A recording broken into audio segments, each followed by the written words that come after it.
Brother Frank was talking a little earlier. He was talking about this big one here, the flute, as we call it, big one.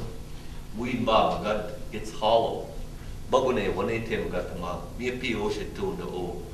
It's hollow as he makes it. There's holes that are there. Mi get so nungumu o dabajitun di wat ko abachigan ajwa washitun o. He uses metal tools today as he makes it. Me ushada gawin da shugi abachitu sin. Mi itugo kanan di abachitun ni menawa ishko de. Akanchi makakajwa wimba got the UPP one. Long ago, they didn't have access to that type of steel.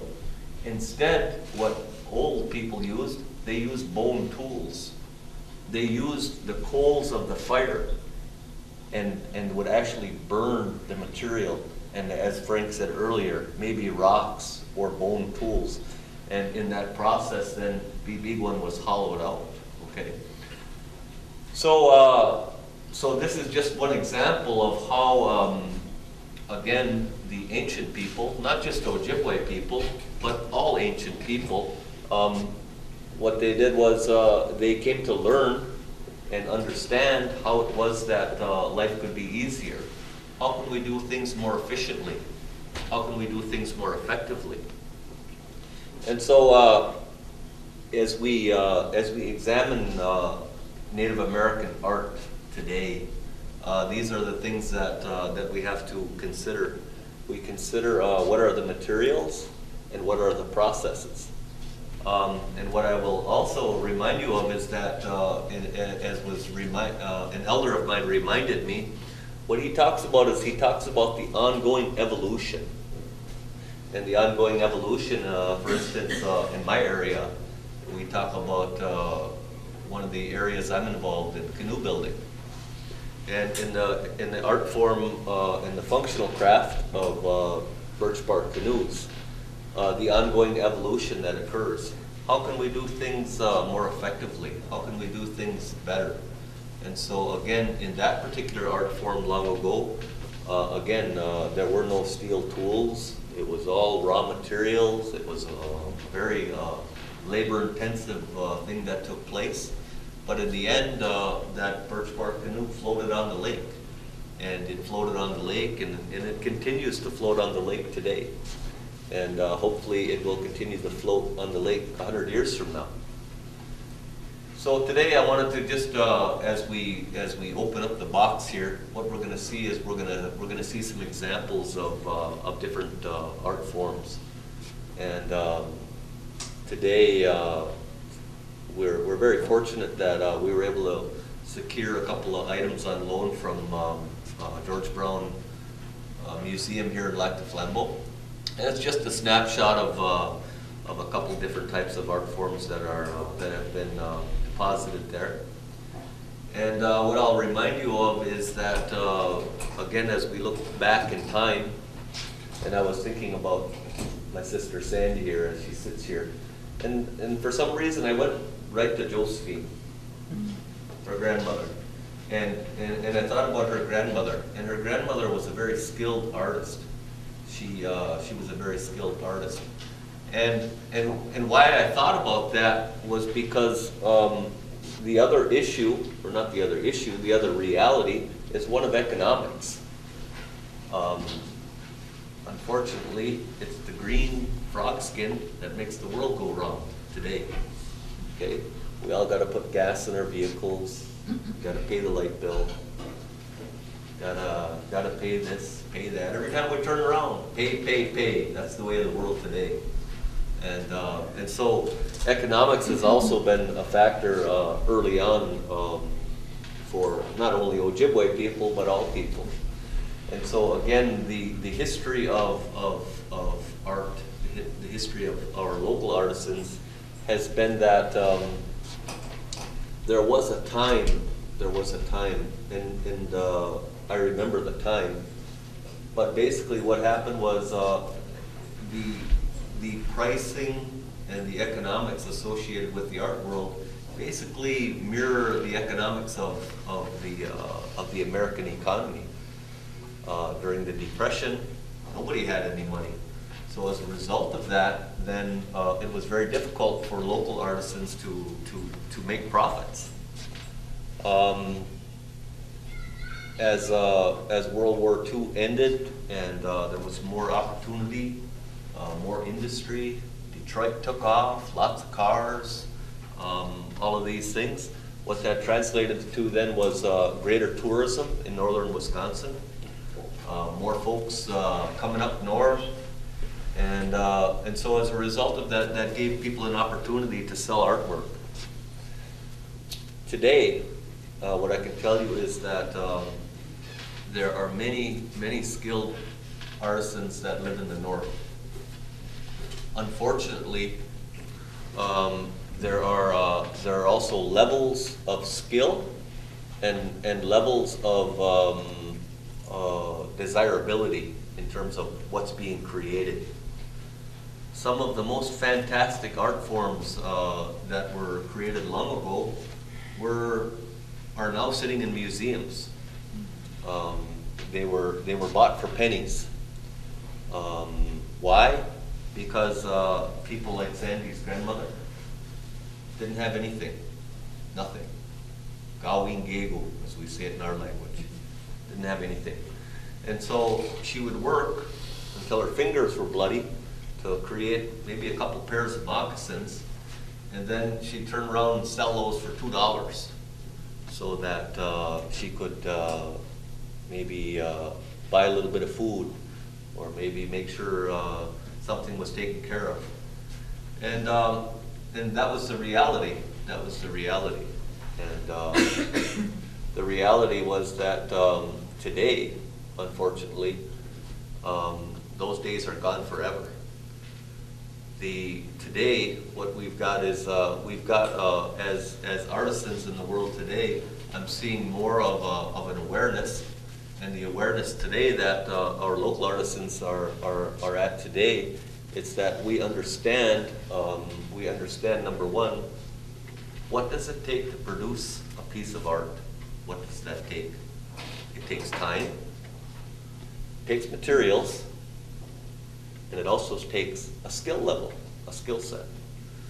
And so today, like I say, there are people, myself included. What we do is we get into negotiating price, but ultimately what happens is there is a bottom line. Just like all the professionals that are in the room today. If you're a house painter, well, maybe you can bid it out for $2,000, but you can't go below that because you got to pay for your paint, you got to pay for this, that, everything else. Okay, and so today I wanted to just throw out a couple of things there today, and that is as we look at the history of art, it's a wonderful thing as we look back. Many wonderful things that have been created, and the other thing that I'll just touch on briefly is that there are some art forms in Native America today that are in jeopardy. They are in jeopardy. Why are they in jeopardy? They are in jeopardy because of, number one, loss of key elders. As key elders leave the world, and that transmission of that cultural knowledge that goes with those art forms, if it hasn't been transferred, then what happens is that art form can become extinct. One example, here in Lac du Flambeau, our local people will remember who I'm talking about. Her name she was known as Bertha Skunk. And Bertha Big John was, to my knowledge, the last of the makers of what we call a nakanan. A nakanan is a woven cattail mat.